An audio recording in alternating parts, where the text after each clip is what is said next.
What's up, guys? Welcome back to Torvald. It has been a hot minute since I've done anything because I've been busy, starting a new job. You know, that's technically not new. Started it, what is it, August, and I started it in January. But yeah, guys, back with a super exciting conversation for y'all today with Curtis Rosinski. He's a young adult pastor here at Woods Edge Young Adults. And we're just going to talk about specifically today, what is the importance of young adults in the church? And so we're super excited for you to listen. Thank you for listening. If you enjoy this episode, maybe consider sharing it, send it to a friend. And yeah, love y'all. Thank you for listening.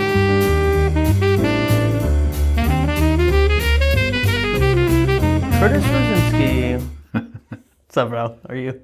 Good, bro. I'm excited. Excited. It's been 6 months too long for me to get on this thing. So that's very true. I haven't done anything in 6 months on this. But yeah, dude. So yeah, for those of you who don't know Curtis, Curtis is a young adult pastor here at Woods Edge. You started back in January. Yeah, January 2nd. January 2nd. So we both, not technically, but I transitioned into my new position around the same time you did. So yeah, it's been super awesome getting to know you. He loves people really, really well. You love people really well. I've told you this, but so that people know, I have learned how to love people and view relationships with people in a higher regard than just doing ministry, if that makes sense. I can sometimes get caught up in like the processes and making sure that everything is good. And sometimes I forget about the why we do it and like the people. Yeah. And so did you really help me kind of help recenter and on like what's important. So well, thank you for that. Dude, praise God. Yeah, man. So how about we give just a little bit of background for the people, who you are, where you're from, how did you get into ministry, why do you do ministry? Right. And then we'll kind of hop into the topic of the importance of young adults in the church. Yeah, let's go. Okay, cool. This will be a roller coaster because I'm like, oh, there's so many different aspects of like, there's a lot of different things. I'm 29 years old, been married for almost 2 years now to my amazing wife, Haven.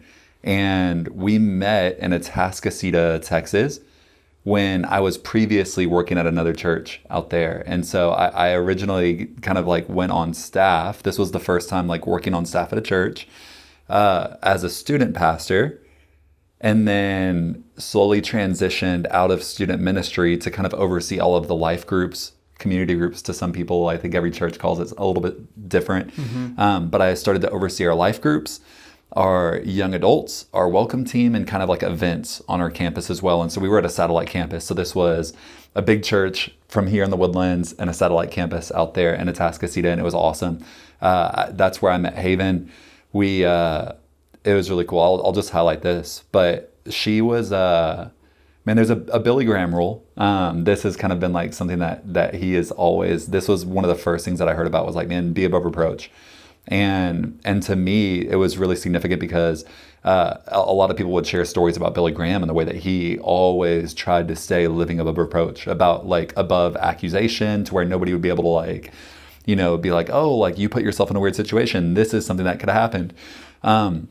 He would never be one-on-one with the opposite gender. That was just like his type of thing. Like he would never ride in a car alone with like one-on-one with the opposite gender. And it was really funny because when I transitioned to be the young adults pastor out in Atascocita, I would invite Haven, if there was ever like, you know, somebody new to the ministry that was like a woman, I'd be like, Haven, will you go to coffee with me, like, and meet this person? And so we'd all meet at coffee. And she was like who I just like practically did ministry with. And so that's kind of like what sparked our relationship, which is really cool because I got to see the way that she loved people. And yeah, dude, woman of God for sure. What's crazy about this, dude, I've only been a believer for 11 years now. That is just like a wild thing to think about. I came to Christ, 18 years old, after losing my scholarship for basketball, going to jail because I was a thief. And at the lowest point of my life, like, man, God met me there and was just like, hey, I love you. You're not your mistakes. Like, I have a plan and a purpose for your life. And I was like, okay, like, I was trying to navigate life. I was like, okay, well, because of the things that happened, I was trying to figure things out on my own, and God was like, no, like I have a plan for you, and so I started seeking the Lord, and man, through just like words of knowledge, like different like moments, divine appointments, God made himself so real to me in the midst of the questions that I had, because I grew up not wanting anything to do with God because of my family. And for my family who listens to this, it's not like a shame on you. But to be honest, like I like, I don't know, I went, the church growing up that I went to was like a ultra like Methodist church. And so it was just like, dude, I'm like the athletic kid who hangs out with the wrong crowd. And so I just didn't want anything to do with church. And so I'd like try not to go.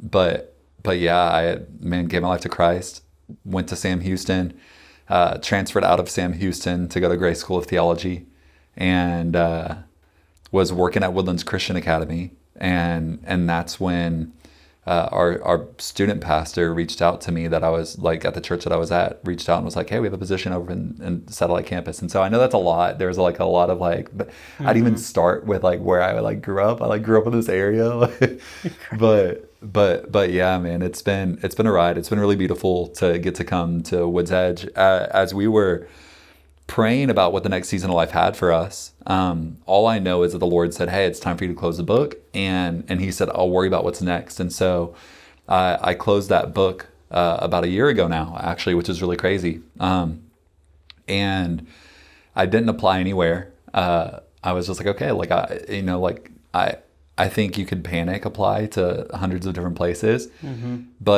But God told me like, hey, I've got the next thing figured out for you. And so I had a few different opportunities like reach out to me.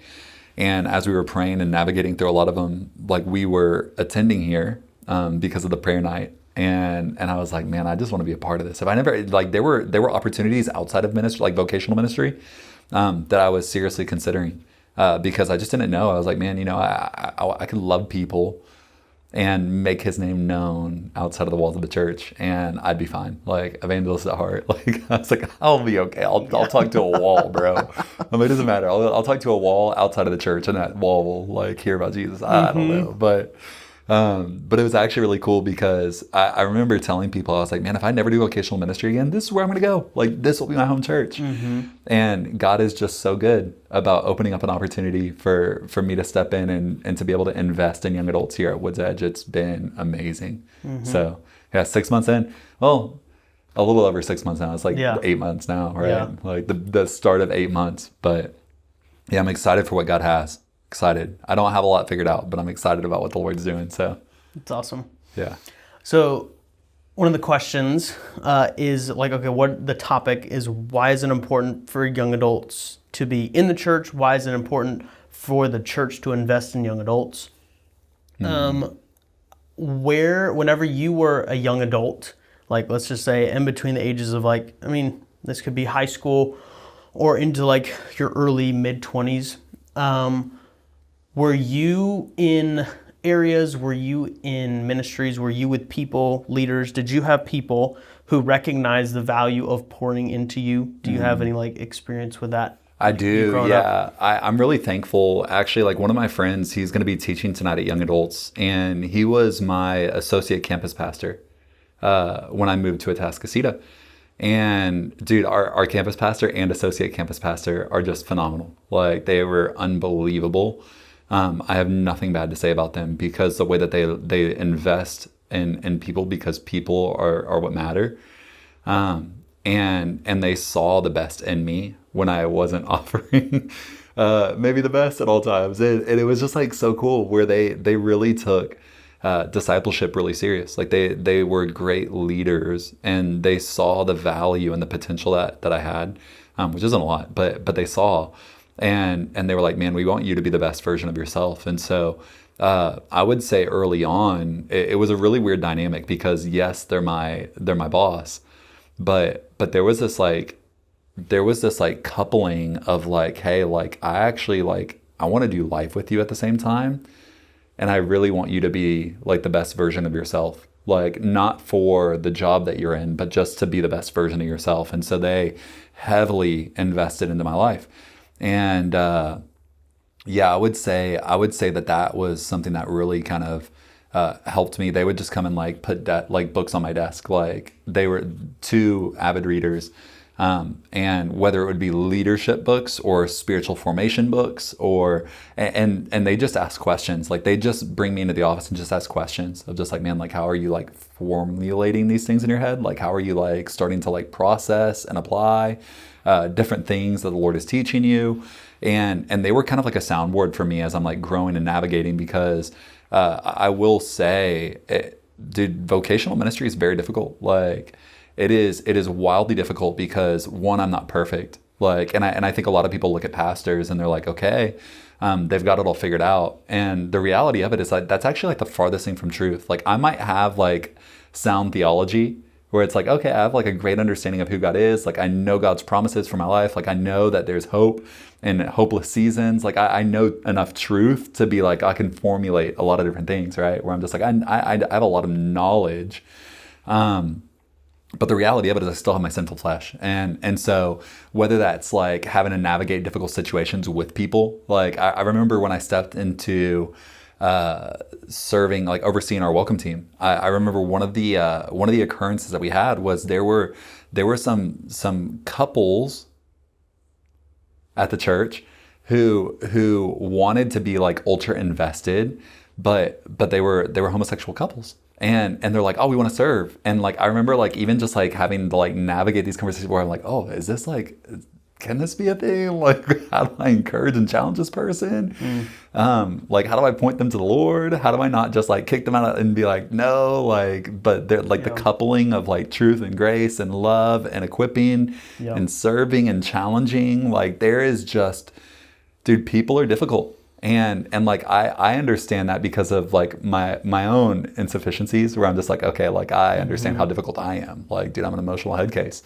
Have been for my whole life. And so I've had to navigate a lot of different things in my maturity. And yeah, dude, I praise God for the people in my life. And this is, dude, it really does take a village. I think that conversation of like, man, it takes a village. 100%. Dude, it's so real, because it wasn't just those two guys who like loved me well. It was their spouses. Like it was the other adults like there at the ministry, like my lead teams, as I was like connected and a part of different ministries and like serving as the leader of different ministries, the different lead teams that I would like put together and build. Like it was actually like really beautiful. They all cared about me as a person, which was so cool. Like helping me develop into the person that God is like helping and desiring to like mold me and create me to be. So That's good. yeah. One thing that stuck out to me in your story was having older people who they could be a soundboard for you. I want to hop into the significance of that in a minute, but speaking from my own experience as well, of like, dude, that has been probably one of the biggest things in my life, of having older people invest in me and see like the potential in me, and like allow space for me to make mistakes and ask questions, and like for them to take the time to invest in me. Whenever realistically, like in speaking to, if you're a teenager to even in your early mid 20s, like you're still figuring stuff out, and like realistically your value that you could bring to something is not the same as someone who's like in their 40s. So like growing up, and whenever you're really young, you are not going to like know a lot. You're not going to be in charge of a lot of things. There's going to be a lot of learning, a lot of mistakes that are being made. But like having people, older people in your life that would take time to invest in you, that has gone so far in my life. And I would not be the person that I was today had I not had people take time to invest in me and be a soundboard for me. Because I'm the same like you. Like I'm someone, I run really hard. I have a lot of ideas. I want to do a lot of things. And to have people, like I can name them, I have Justin Kessler. He's always been someone for me. Like I resonate with a lot of things. Him and I are very similar. But like he's been someone in my life. My dad, who's a lot like me in a lot of ways. And then I've had other people in my life too, where it's just like, man, like you you're someone who's older because, again, I'm not, but my personality can be difficult sometimes and can be a little intense and can be a little, a lot. My mom said I'm a bull in a china shop, is what my mom calls me. Yeah. And so having leaders who see that, but then also like help you, like that goes so far. And I've been really blessed to have those kinds of people in my life. But what would you say to someone who is maybe like looking for a mentor or looking for someone to like learn from? Because I think that's one thing that I learned early on. If you're a young person, you have got to get around older people. Oh yeah. And the ignorance and of being young is you thinking, like these old people, they don't know anything.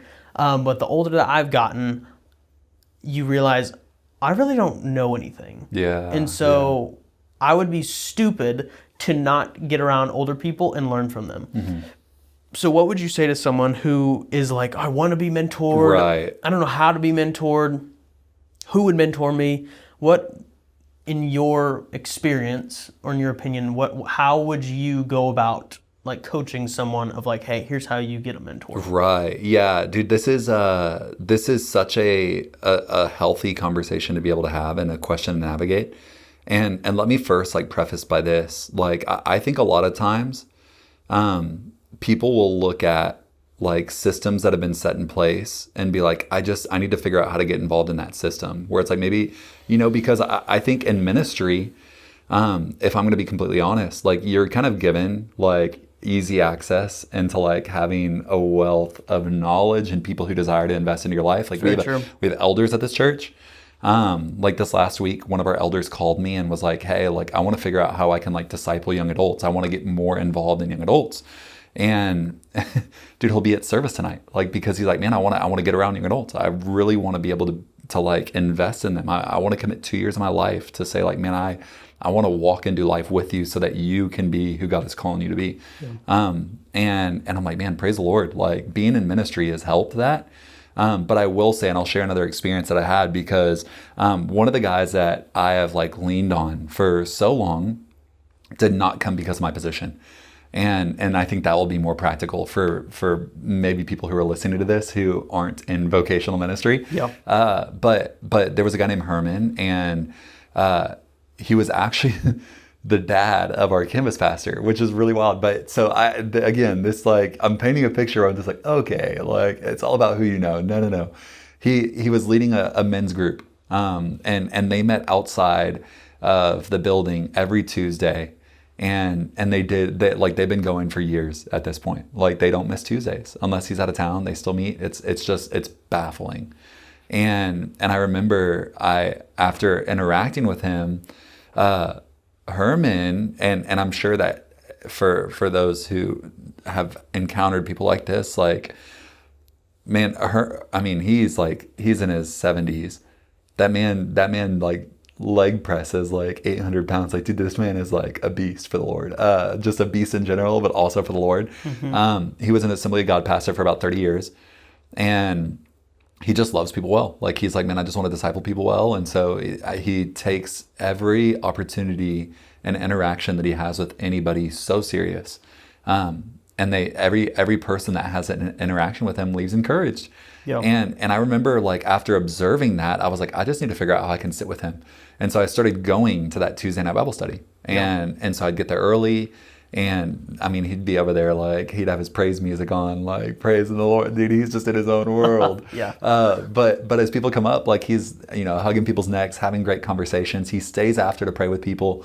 And I remember just having the conversation and being like, hey man, can we grab lunch? Like, and it wasn't like so serious. Like, can I say that? It wasn't just like, hey, like I'm going to drop everything that I have right now and follow you. Yeah. But can I just like, I'd love to just like hear your story. I'd love to share about some things that I'm walking through. Like, can you give any insight on this? Like, I know that we've built a relationship by just being able to brush shoulders enough together. But I'd love to run some things past you, and I'd love to like really just be able to sit with you, because I'm very encouraged every time that we do. Like just being able to like process that. Like let me say this is man, the goal of this is actually for any young adults or for any high school students who may be like listening to this. My challenge would be is look at somebody and as you tend to like look at people and observe like and you see somebody and you're like, man, they live a life worthy of the calling that God has placed on their life. Like, man, they have integrity, they have character, like they have the fruits of the Spirit, and like they have a loving relationship with their spouse. Like, if you find somebody and you're like, man, like they've got it figured out, why don't you just tell them that and be like, man, I see the way that you live your life and it is so encouraging.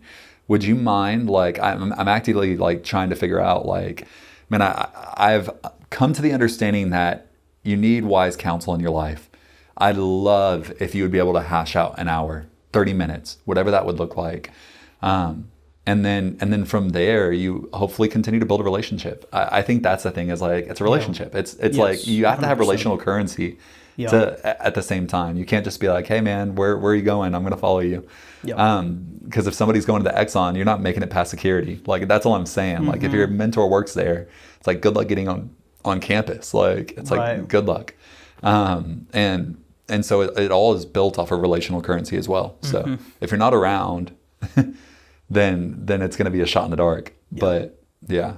No, it's good. I hope that answers that question. Yeah. Like Herman was the biggest blessing. I saw the way that he lived his life and I was like, I need to figure out how I can just be around him. Yeah. And I made time in Herman did not change his schedule. I made time in my schedule to say, I'm going to do whatever I can to make sure that I'm at the places that he's at. Yes. Like just generally, like I was like, I'm just going to try. I'm going to go to the same service he goes to. I'm going to be there on Tuesday nights. Like that is a huge deal. Yeah. Yeah, that's a huge deal. I think that's one thing. First thing I would say, ask the Lord, be like, Lord, who are people in my life, who are older people in my life that I need to get around? Because I'll just be really honest, where you are is not by accident. I think a lot of times we take things for granted and we're like, oh, I hate this or I hate that or why is it this way? But if you would just ask the Lord to show you, hey, why am I here? Why do I know the people that I know? Why am I friends with the people that I'm friends with? Why do I have the job that I have? Yeah. Asking those questions makes you go, oh, this is not by accident. Yeah. Like you could have been born at any other time, any other place, lived anywhere else at any point in history and you're here. So like it's not by accident. So I would say look around, who are the older people in your life that the Lord has probably put there for you to learn something from. Right. That's number one. Like ask the Lord, like Lord, show me. Who do I need to ask? Who do you want me to learn from, right? And second, I love what you said of like, you were the one who had to make time in your schedule. Oh, yeah. Because here's the deal, and here's the reality. As a younger person, here's just the reality. This is not a dig. This is just the reality. You don't know very much. And if we're being real honest, for someone who is a high capacity leader, someone who has lived, someone who is discipling people, someone who has a family, has a job, has like all these things, man, their schedules are full. Like being an adult, you're just busy as it is. But if you are a high capacity adult who's discipling people, who is loving on people outside of just doing your job and taking care of your family, that's a lot. Yeah. And so this is going to sound horrible, but you have to do some serious legwork if you want to be around high capacity people. Like that's not just going to happen. Just like you don't get to like sit with the CEO of Exxon just because you want to. Right. Like if you were someone in Exxon, like no, you would have to be someone who is exceptional at their job. Right.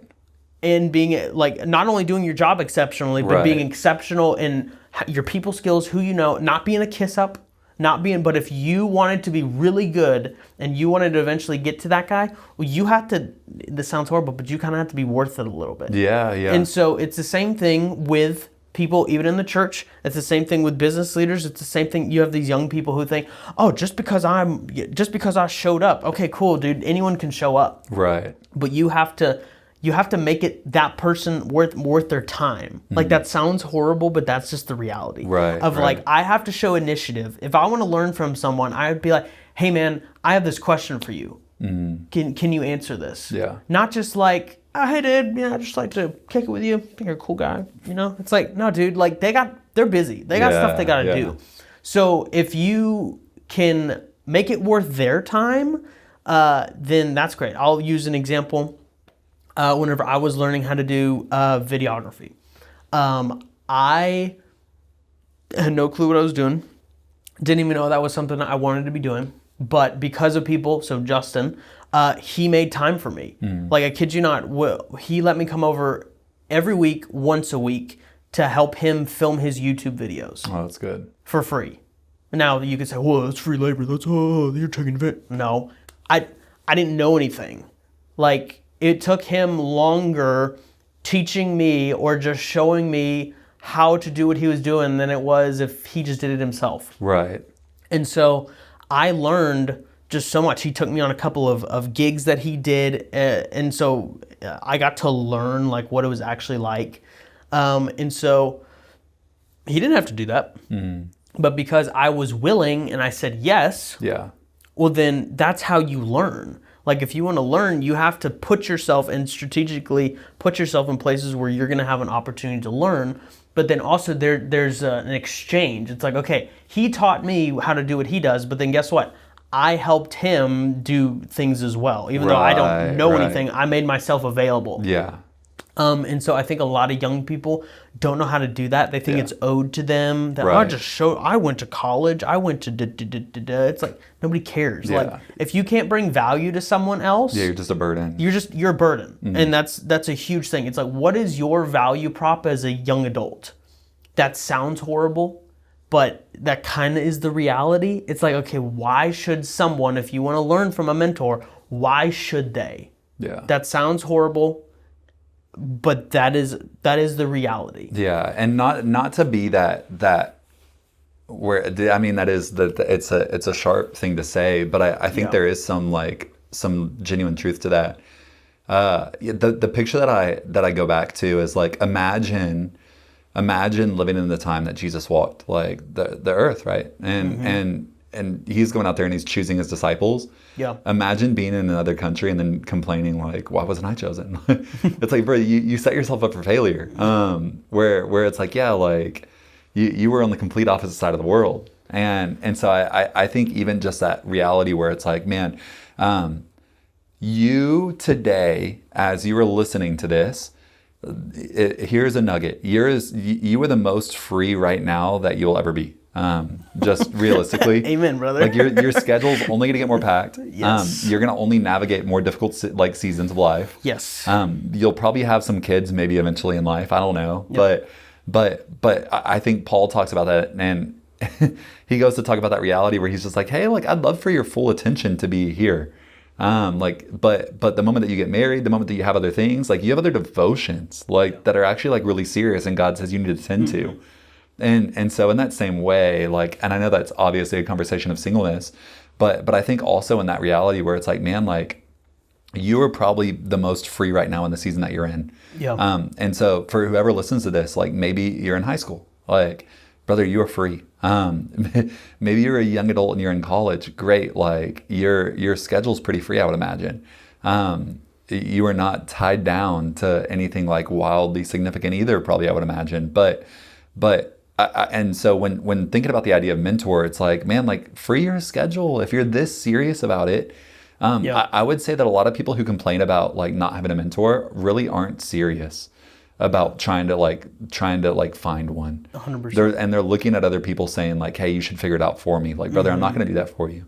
Right. Because to be honest, I'm not going to waste his time by getting somebody who's half-hearted and doesn't even have the desire to be mentored at the feet of somebody who's going to free up their schedule to invest in you.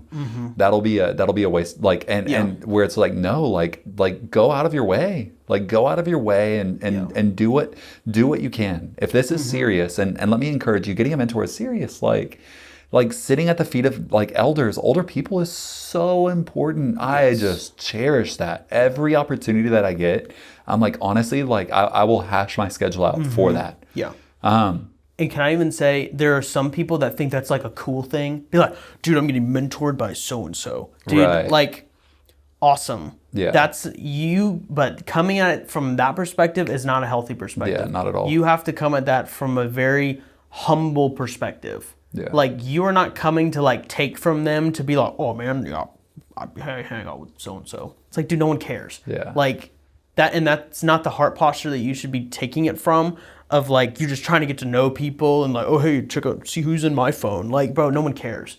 And so what you're doing is you are hopefully coming from the perspective of you are learning from older people, so that one day, hopefully, God's grace, that you don't have to make as many mistakes as they did. Oh, 100%. You will still be making mistakes, Yeah. 100%. Yeah. I've believed the lie that, oh, if I know all these things beforehand, then man, I can't screw up and da-da-da-da-da. But it's like, no, you'll still screw up. You'll still make mistakes.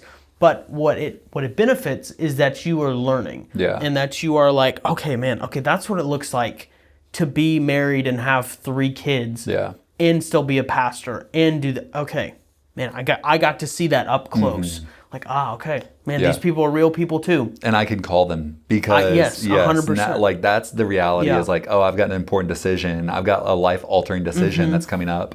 Like, I Yeah. praise God that I have wise counsel in my life. Yes. Like, Scripture just talks about that reality where it's like, man, if you don't have wise counsel, you're set up for failure. Yeah, what are you doing? And yeah, like, so yes, that is my encouragement for young adults who don't have that is man, sit with them. Like, good. go find somebody on a Sunday morning and go and sit learn. next to that person. And that's a humble thing to have to do. Yeah. Yeah. Like, even in this day and age, and even just in general, Brother, it's hard to say, I need help. Can I point out somebody in the crowd? Like, there's a guy who comes here, and it's not that I'm like best friends with him. I've had a few interactions with him, and I'm like, man, I'm so impressed. His name's Paul.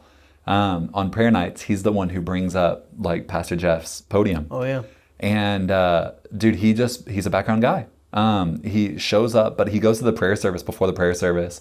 He sits there, does not mention anything. And what's so crazy is like, brother, like he is, because of like the fact that he's positioned himself rightly, like, brother, he's having conversations with a lot of the executives, the elders, and they like actually want to be a part of Paul's life. And again, like, I don't know if Paul will ever hear this, but like, can I just say like, man, like you are set up for success. Just take the step. Like, Yes. like actually be like, okay, I'm going to show up early. Like, I'm going to go and get involved. Yeah. I'm going to get involved in a community group. I'm going to try to be the youngest person in my community group. Yep. So that you have people who are in stages ahead of you. Yes. And there's nothing wrong with that. Yes, Like, we 100%. will help you get set up for that. 100%. If you're listening to this and you're like, actually, I do want help, and you live over here in the area, I'm going to send you to Phil Kwan. Like, I'm going to have you fill out a form, and you're going to get plugged into a community group of not other young adults. You're going to get plugged into a Yes. community group of, yeah. if you're a guy, a men's group, or if you're a woman, a women's group. Like, and that's just the reality of it. Like that, like we're going to put you at the feet of people who are way older than you. And at the end of the day, if you don't add anything to that conversation, that is totally okay. Yes. That is totally okay. I don't go places and being like, I just have a lot to add everywhere I go. Like, brother, I've got not much to offer. Like, I only have what the Lord gives me for a specific moment. Yeah. And to be honest, nobody wants to hear me yap. Like, And yeah. and I'll do it. I will do it, and it'll be like, oh, Yeah, dude. I never want to spend time with this kid again. Okay, all right. Dude, all right. that's So, awesome. but it's okay. It's okay to Yep. go places and be like, I'm And not just really going be to there. talk. Yep. And learn. And your presence alone is building relational currency. 100%. People think, young people specifically, that I gotta Yeah. show up. I gotta be the big kahuna. It's like, Yeah, you don't dude, have to shoulder check you your way actually, in. You actually look arrogant, and Yeah. no one wants to deal with that. Right. Just show up, listen, Yeah. and just be quiet. And there's nothing wrong with that. There's nothing wrong with that. I am like starting to become okay with that, where I'm just like, it's okay That's to one of show my- up to a honestly- meeting and not have anything to add. That's one of my favorite things to do. Right. Just show up and just listen Yeah. and just watch. Because guess what? It costs me nothing. Yeah. And I learn so much. Yeah. But everyone thinks, I gotta prove why I'm here. Yeah. Take enough time to listen to what people have to say. Yeah. And develop a question to hear why they believe what they believe and say what they said. Yeah. Like, you will learn more doing that. 100%. If you just show up a place and just ask nothing but questions, Yes. you'll be blown away. Yes. Blown away. If you listen more than you speak and you ask more questions and you give answers, you will develop into a much healthier human being. Yeah. I firmly believe that. Yeah. And less selfish for sure. 100%. Okay, kind of transitioning into why is it important for young adults to be a part of the church? Yeah. I think we've kind of touched on it a little bit, but like young adults feel like, oh, there's no place for me in the Big C church. It's like, well, first off, that's a lie. Right. I think there's also a stigma of young adults being weird in the church. Some value to that. I'm just messing. Sure. I'm partial joke. Yeah. But like, Yeah. and then young adults are also like, well, there's just not my people there. And it's hard because it is a weird age range, because you're like, okay, I'm just out of high school, or I'm a young adult and I'm not married. And so I don't have a family. And so there's a lot of just like ambiguity in there. Mm-hmm. What would you say to someone who is like, man, should I get involved in the church? How do I get involved in the church? What does that look like? And it doesn't even have to specifically be here, but what would be some advice that you would tell someone who's maybe asking some of those questions? No, can I say this first? Like being the young adults pastor, and like previously being a young adults pastor and being a high school pastor, for anybody who's like going off to college, going to a new place, just in general, like what I tell them, I was like, dude, you've got a month to find a church, and then you are committing. Like I was like, you get a month. Like you've got 4 weekends in there. Yeah. And meaning you can go to 4 different places, but after a month you are committing to a place and you are serving there. Yes. Like you are signing up 100% to serve. You're getting a part of, you're joining a community group, because if not, then you're going to feel like you don't have a place and you don't have value. Yes. And the reality of it, I remember when I first started coming to, dude, I just came to Christ. Like I remember coming and genuinely just like giving my life to Christ. And then I was like, okay, well, what's next? Okay, I'm going to serve. Like, I'm going to serve. Yeah. Brother, that ministry that I was serving, it was actually like, it was a kindergarten, first grade, which again, like I'm 18 years old and I'm serving in kindergarten, first grade. And it was awesome. The leaders of that time, it was Tracy Bull and her husband, Ray, and her kids. And they just took me in. They loved on me. They put me in rooms with other people to be able to learn what it looks like to be able to invest and to be able to share Bible stories in a fun way, to learn what it looks like to lead worship up there. Yeah. And then eventually, like I was up there teaching at the same time. But that group became my family. Like the area that I served in, I was like, oh no, everybody that is serving in that place, I was like, oh, I have like a healthy relationship with them, where I'm like, oh, we have like once a month family dinners. And I was like, sick, like I'm actively like a part of this community because I chose to make an investment in the community. Yeah. Those who actually don't want to make an investment in the community will never be a part of it. And so when I talk about like, hey, young adults, like, hey, you have value in the church. Like, let me tell you, is like, why are you waiting to use your gifts? Like you, because you may feel like you've been stiff-armed out, like just because that may be a feeling, or maybe that is like partial truth and reality. Like, let me say this, like organizationally, like, and I'm not talking about Woods Edge, like I'm talking about just like, man, Big C Church. Like I would imagine that we aren't perfect because we have a lot of imperfect people who are in the positions of leadership, aka me. And so we make decisions that maybe aren't God honoring every single time, or maybe aren't for the best interest of every single person every time. And maybe sometimes you may actually be overlooked. But that doesn't mean that you just give up on the Big C Church and say, all right, like I'm wiping my hands with them. I'm going to YWAM. And it's like, but, and again, not a step at why, but where it's like, you know what, I'm just going to go to a mission organization and just be a part of a mission organization. And then I'm going to come back and not be involved in church. Exactly. And so I do want to say this, like, that's not everybody's experience with YWAM. And so I say that statement, but a lot of people are like, dude, I'm just going to become a missionary then. I don't like the local church, so I'm leaving. I'm packing my bags. I'm going across because the reality of it is the church here is broken. Yeah. And it's like, oh my gosh, what if you just used your gifts to build the church? Yeah. Like, what if you actually just said, man, I see where maybe a church is lacking because we are lacking. Like the reality of it, like the fact that there's 2,000 people at this church and only like 300 of them serve, like, we're lacking, like we are lacking. And so young adults, like if you're hearing this, like this isn't a bash, but let me just paint this picture to you. You were created with gifts. You're created with passions. Like you've been like placed so specifically by God where you're at in this season. And you're telling me like there may be some issues, but you're not gonna use what God has given you to like uplift and build the church, like, man, then you've missed it. Like, you've missed it. And so young adults, like, you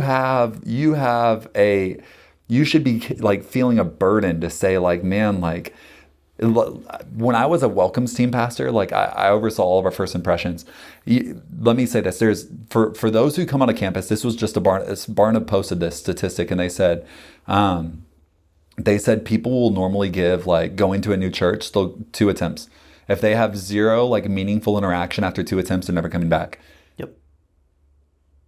What? You're telling me you actually enjoy having conversations with people? Would you please, for the sake of the Lord, just stand at a door and make meaningful interactions with people? Yeah. People are like, like, that's not a real job. Brother, you know how many like people I go and meet for coffee because all I did was like actually like more than just saying, hey, good morning, being like, hey, I've never seen you before. What's your name? Man, what's your story? Did you just move to this area? Do you normally come into this store? Like, where are you from? Like, oh, that's awesome. You build like currency that then you can spend it and be like, oh, let's go grab coffee together. And so I think that a lot of people, like a lot of young adults, look at problems and they're like, hey, they need to fix it before I touch it. Yep. That is just not, that is not gonna, like, it will never be what it's supposed to be. It will never be what God desires for it to be until people start putting their hands on it and saying, 100%. I will support this and make it better. 100%. Yes. Man, dude, I will say the majority of my missionary friends, like, have to be honest, they've left the church because of a bad experience and then left. And I'm like, man, what would the church look like if you just like committed hard to saying, I'm going to make this situation better than it is today. 100%. And so I hope that you listen to this, and this isn't a bash at missions. I love missions and I love YWAM. But man, it breaks my heart when people look at problems in the church and they say, yeah, they just don't have it figured out. I'm going. Yeah. Oh, that is just not God's heart. No. God's heart is like, it's time for you to take control, like start, like, hey, let's get involved. Like, we need you to be who God has called you to be and created you to be, where 100%. God has placed you to be. 100%. And so this is on you. I will never say to a young adult, like, I'm not gonna be like and dude, it's so hard. When I was a young adults pastor previously where I was, it was kind of nice because I was overseeing welcome team and community groups. Dude, every week I'd get up and be like, hey, you gotta get involved in everything. And I've started it's really funny because I'm not in that role right now. I'm just over young adults and I love it. But I will say is just like, man, like, stop waiting for somebody to coddle you. Like, will you just sign up because you're like, man, I'll get involved here. Yes. Your connection is not my fault. Your disconnection is not my fault. You're as connected as you want to be. And let me just plead and say, like, if you see a problem, it's your problem. That's a statement, right? Where it's like, man, like, we can't look at problems and say like, oh, they've got problems. If you see a problem, it's your problem. And so you should feel that burden. And so when things aren't awesome, that's on you as well. Well, that one probably stings. Yeah, it's a humbling thing to say. You know, I learned this with one of my previous student pastors. He said, man, like, you everywhere that you go, you make the place better than when you arrived. Found it. Yeah. Yeah. And I just, it stuck with me because I started to see people who actually like did that. And I was like, wow, like, you know why it's really healthy is because everybody is carrying the burden of saying like, no, we care about this. Like, we are locked arms. It's not the pastor's like ministry. It's our ministry. Man, like, that's what it looks like.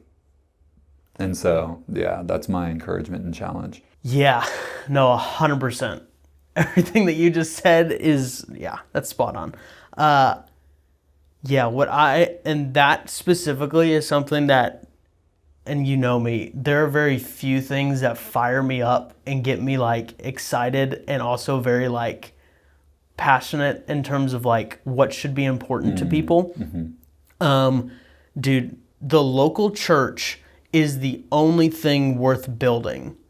Like, if we're just being real honest, like, okay, cool, you could go be really good at your job and provide for your family. Awesome. Right. Great. Right. You could be really good in school. Awesome. Great. You can build an incredible family, incredible relationships, incredible friendships. Awesome. But I'm telling you, there is nothing like partnering with the local church and building what it is that God is trying to do through the local church. I'm not saying that the church's vision is, hopefully your local church is submitted to, Lord, what is it that you've called us to do? Right. Like, that is like number one. Yeah. Okay. But it's also then your job as someone who attends a church is to trust that the Lord is speaking through the pastors and the people in leadership. It does take a trust element, and I know that young adults in this generation specifically we have trust issues, like, and with good reason. Yeah. But very fair. But would I say that, man, would you trust that the Lord is actually going to use imperfect people to accomplish what it is that He wants to do? Because if you think about it, Jesus could have chosen any other vessel to like do what it is that He's set us out to do. But He chose the church to be the vessel. Yeah. And so honestly, when I hear people and when I see, and it oftentimes, not that all missionaries are bad, but it oftentimes does play out into people who are some missionaries and some church planners. Yeah. They're like, frick the local church because I got hurt and they're not doing it right. Yeah, and so we're the only way to do it. Yeah, so I'm going to go, frick these guys. Yeah. It's like, okay, dude, awesome. That's probably one of the most immature, prideful ways that you could probably go about it. Yeah. Like, are you an adult or are you a kid? Like, that's so immature. Right. Sure, did you get hurt? Probably. Yeah, But okay, but are you going let's to address then... the hurt. Let's address the hurt and let's figure it out. And then maybe that means you go to a different church. Yeah. Okay, like, and so when people do that, it's very immature and it's very just one-sided. It's very like, okay, dude, well, no kidding. Like, you're dealing with broken people. The church didn't hurt you. People hurt you. Right. Like, yeah. Which is so valid. Yeah. Like, I'm one of the things that I've like, dude, this is actually like really wild. Brian McCormick came and spoke. It was like, I got invited to come and sit in like a church. It was like the local church planning meeting. And so it was like different church plants from all over the area. Yeah. And he came and spoke. And one of the things that he said is he was like, hey, like, you're bound to hurt people and you're bound that your feelings are going to get hurt. 100%. And that is just like, dude, it's a mess. Yeah. It is a mess. But that's life. But that is life. That, like, at the end of the day, and this is one thing I don't understand about people, that people don't think they're going to get hurt in the church. Yeah. Like, I'm like, that's wild. You're dealing with people. You're not surprised whenever you get hurt or you feel like you get wronged at your job and you're like, oh, it's whatever, it's my job. But then whenever it happens in the church, you're like, oh my gosh, I can't, and you about freak out. It's like, dude, what? Right. It's like, obviously we want to be better than the outside world. Right. Obviously. But guess what? That's just going to happen. And if you can't deal with that, I'm sorry, but maybe you have maybe a little skewed view of what the church is supposed to be. Just what people are. Yeah, like you have, like, people are messed up. Yeah. And if you're honest with yourself, you know that you're pretty messed up. Right. And so why do we expect it to be any different for anyone else? That should not surprise you. Yeah. Like, do yourself a favor and just recognize the reality of, like, hey, people are messed up. I'm messed up. We have to give each other a lot of grace. And we have to work towards, okay, hey, man, you hurt me in this. Man, can you help me understand? That's where healing will come from. 100%. Dude, you could leave bitter and you'll be bitter the rest of your life if you never actually address the hurt. 100%. And so if there has been, because let me say this, like there were experiences that I previously had, like at the church that I was at. And to be honest, like that was coupled up with part of the reason why I was like, yeah, maybe I just never go back into vocational ministry. Just honestly, like, yep. And so I had to like actually navigate and have conversations that I was like, I really don't want to have this conversation. But I left more unified than I ever have. 100%. Even in the midst of where I'm just like, man, like this might have been done wrong. Like, man, maybe, you know, and also being able to say like, man, I probably missed the mark in this area, which I did. Sure. Like I missed the mark in many areas. Because it's oftentimes a two-way street. Always. And so, yeah, but my challenge and my encouragement is to say is like, man, stop waiting for somebody to like grab you by the hand and walk you into the calling that God has on your life. It's time for you to take that step. It's time for you to apply and be available where God has placed you in this current season. And so can I just encourage you? Like I would imagine there's probably people who listen to this who don't go to Woods Edge. Would you just do your local church a favor and for you to just get invested in it? Mm-hmm. Like be more than just an attendee. Yes. Like be somebody who's like, man, I'm going to help build this community. I'm going to help build this church. I'm going to help. And in areas where I might look at it and be like, man, this can be better. You can be a solution. You can be a step to that solution. And if that's the call, like that should be enough to say like, yes, I'll partake in this journey 100%. Because you care about what the Lord has. Mm-hmm. Like you're like, man, I care. I see the vision. It's a good vision. If you can say at the end of the day, like, bro, I'm all in for the vision, then lay your life down for it and say like, I'm willing. But don't just throw up your hands and be like, they just don't have it figured out. Like, no, right. It's time for you to step up. Yes. It's time 100%. For you to step in and play. 100%. Yeah, I tell this to people all the time who say, man, I feel like I want to be in full-time ministry. I'm like, awesome, dude. That doesn't mean you got to work at a church. Mm-hmm. Because if I'm being honest, working at a church is great. Like, don't get me wrong. But you would probably have more impact for the kingdom if you were working your 9-to-5 job and being excellent at it, and also being the hands and feet of Jesus and walking in your gifts and being available to what it is the Holy Spirit wants to do in you and through you. You do not have to be a full-time paid pastor or staff member at a church. Yeah. You just have to be available. Yeah. It is not then I'll be a pastor, then it's going to happen. It's like, no. Like, are you being available to what it is that the Lord's asking you to do right now? I've been personally convicted of this recently, and over the summer, the Lord's been really faithful and has given me opportunities to do this, but of being available when the Holy Spirit tells you to be a witness or to encourage someone or to pray for someone. I had an experience. I was shopping with Sam a couple weeks ago, and we were in Boot Barn. And this guy, really friendly guy, just starts talking to Sam because he thought he recognized him from when he was in the military. Older guy, really, really sweet, really awesome guy. And we're standing there, and I found myself being annoyed. Like, we stood there for probably 20 minutes talking to this guy. Mm-hmm. And I found myself getting annoyed. I'm like, I'm trying to shop. I'm not trying to, like, da-da-da-da. And the Holy Spirit, like, so kindly just convicted me in that moment. And he's like, I want you to pray for this guy's back. Mm-hmm. And I'm like, what? Like, first off, I go, well, it's random. Maybe I just thought of that. And the more I sat there, I go like, no, like this is what I'm supposed to, this is what I am called to do. This is something that the Lord has asked me to do. So are you going to be obedient? That's good. And so then I asked the guy, I'm like, hey, I love Jesus. I felt like while we were standing here talking to you, I felt like I was supposed to, do you have issues with your back? And he goes, yeah, I do. I have issues with my back. And I'm like, okay, well, can I pray for that? And so I pray for him. But just that simple act of like, that was me getting to do ministry. Mm-hmm. That was me getting to operate in my calling and in the giftings and the things that the Lord has given me. But had I not listened, had I been annoyed, had I assumed, that wasn't God talking to me, that was just a random thought I had. Right. Like, when you do that, you discount what it is that the Lord's trying to do. Mm. And I don't just do that because I work on a church staff and I have to set a good example. It's like, no, dude, like that is what you're called to. But if you don't allow the Lord to do that in you, well, then you're not opening yourself up to be a vessel. Mm-hmm. And so I tell people this all the time of like, you need to serve. Like, I hate hearing it, but whenever people are like, well, I don't understand.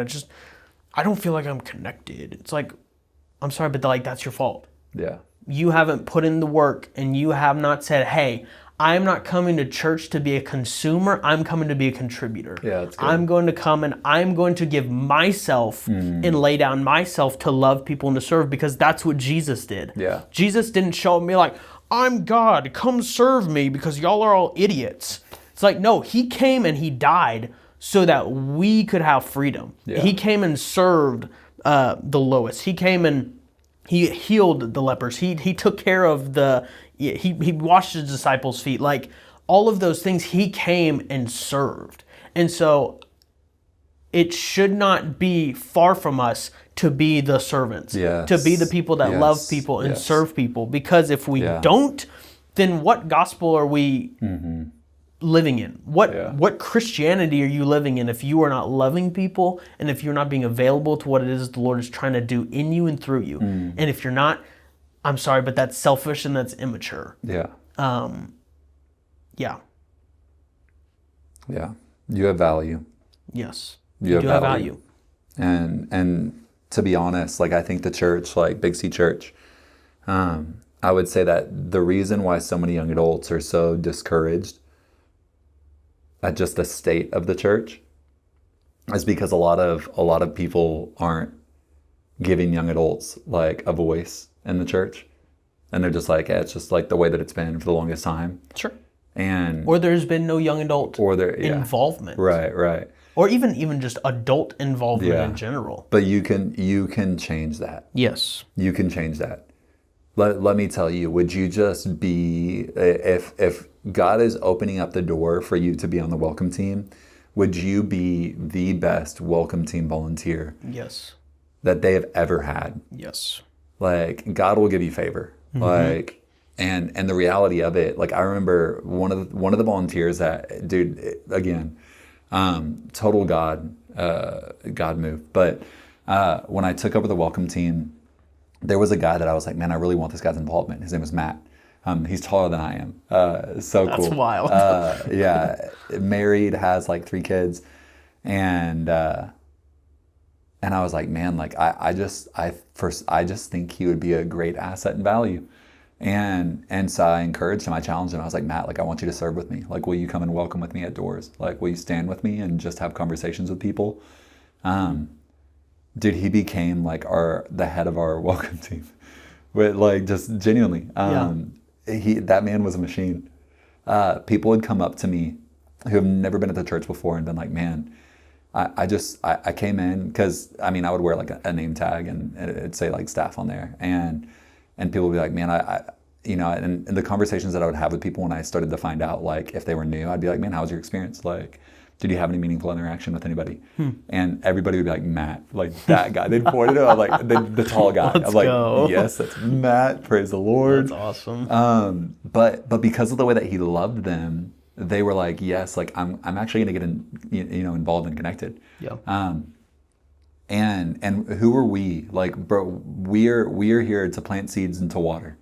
Who are we to say like, nah, like we're just not going to be involved in that? Yeah. Like, what a shame would it be? Yep. Like, what a shame would it be to not have enough farmers to toss seed? Yeah. And to believe that God is going to be faithful and to bring the 100%. harvest that He desires to bring. That's really good. And so I'm very passionate about saying this. Is just like, man, like even if maybe your voice isn't valued, your hands will be.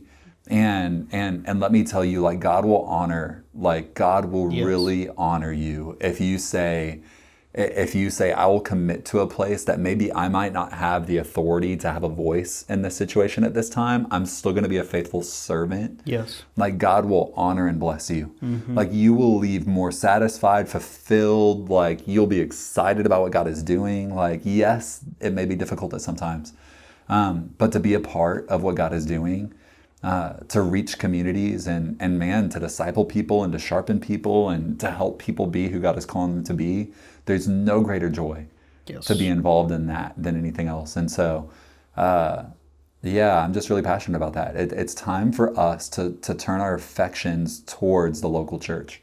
Yes. Like God is good. Like, Yeah. I've been reading Acts chapter 16. The first convert in Philippi, at least that we know of, is Lydia, and church started in her house. Like she was pierced to the heart, she was baptized, and it was Timothy and Paul that were there ministering to her, and then she welcomed them into her home, and then that's kind of like the end of the story for us, like that we see, but then eventually when Paul writes to the church in Philippi, how stinking cool! Like it's not a rebuke, it's thankfulness. Of being like, man, we just thank you for the fact that y'all have like partaken and not just been consumers, but y'all are partakers in the gospel. Yeah. Like, man, y'all been doing a great work for the gospel, and he thanks the church. But one of the things that I'm like so blown away of is it started from nothing, and the reality of it is like, man, we should just have this view of saying like, man, how can we just support the local church in a community? Because at that time, like the local ecclesia, like there was a question that was asked to me the other day. How should like just believers in general, how should believers have relationship with an unbelieving community?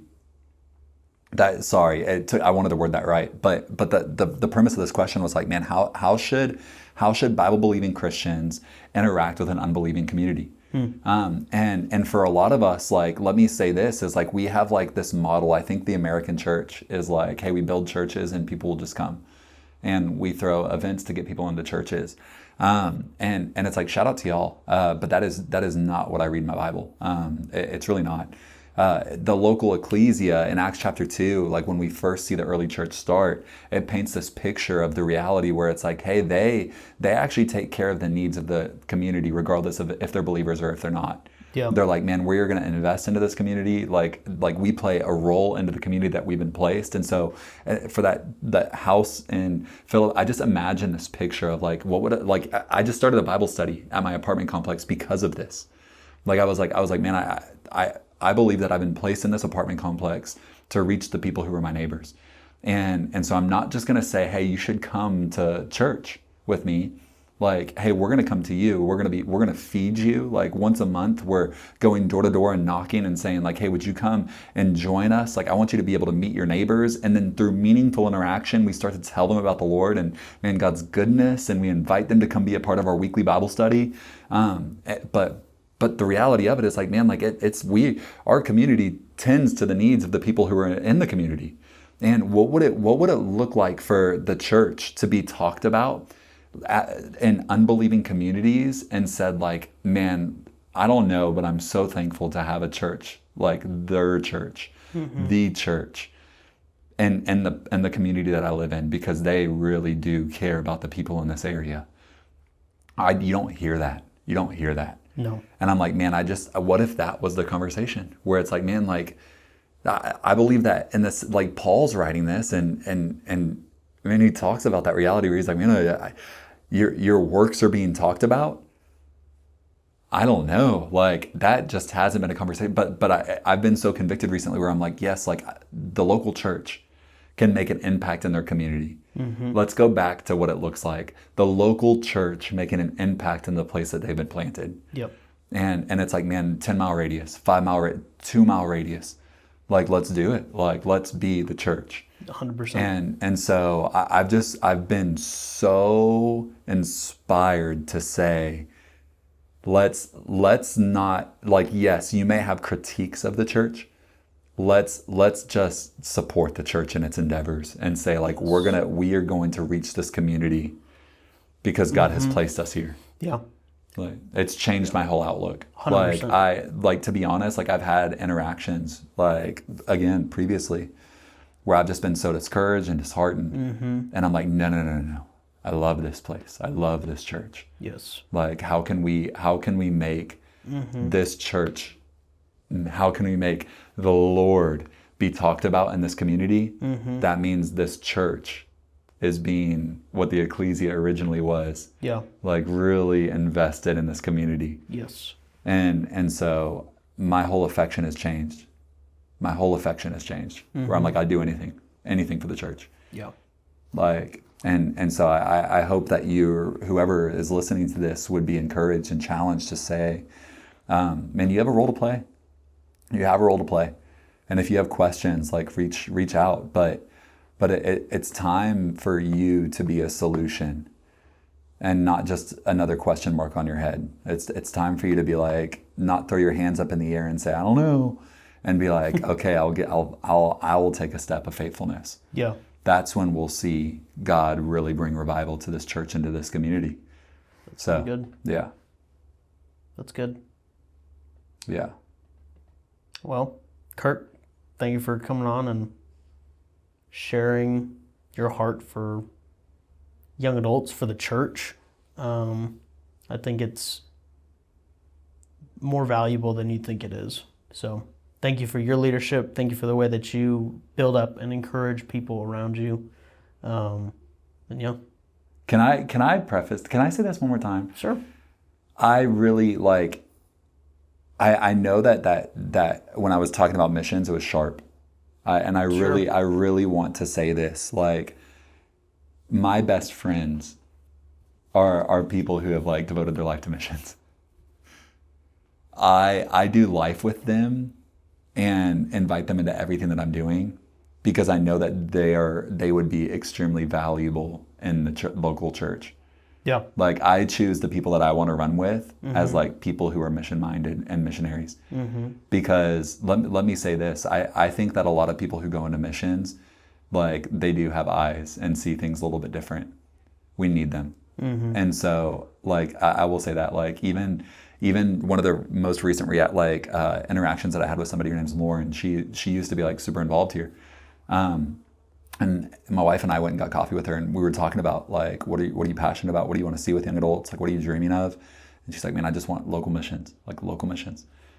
I'm like, man, sick. Like, you're not packing your bags and leaving. You want to see the church be the church to a community.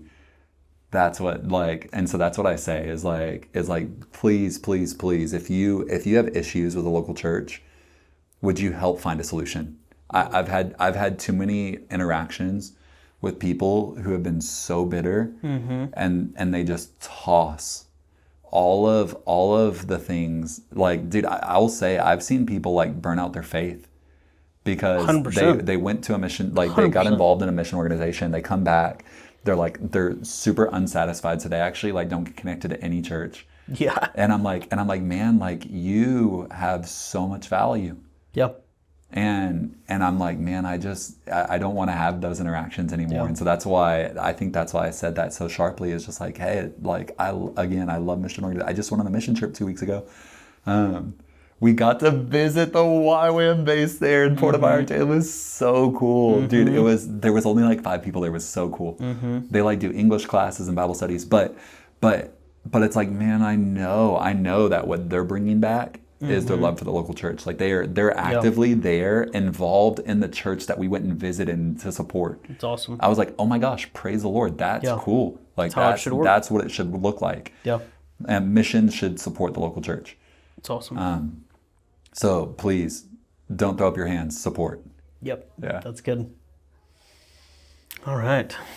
Well, y'all, thank you for listening. If you have made it to this point, you're a real one. But yeah, we love y'all. I hope this encouraged you. I hope this challenged you. The Lord loves you. He sees you. He wants you to use your gifts for the kingdom. It's not because the church does need you. Yeah. It's not the organization that needs you. It's the body. Yeah. If you say that you're a Christian, you are part of the body. And if one part of the body isn't working, the whole rest of the body suffers. So the body needs you. The church needs you because your family should be the church. But we need each other. And you're hurting someone else if you are not being obedient to the things that the Lord has given you and has put in your hands. So I know it's challenging, but Lord loves you. We love you. Send this to someone if this encouraged you, challenged you. But yeah, love y'all. Peace.